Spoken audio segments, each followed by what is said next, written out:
I think Ocean Citizen is a very important initiative because it represents a way where we can demonstrate a transformative change towards our relationship with the sea.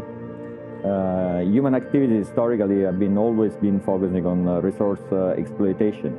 I think in Ocean Citizen we would have a lot of examples of how regenerative activities, regenerative business models can provide the goods and services for the society in a sustainable way.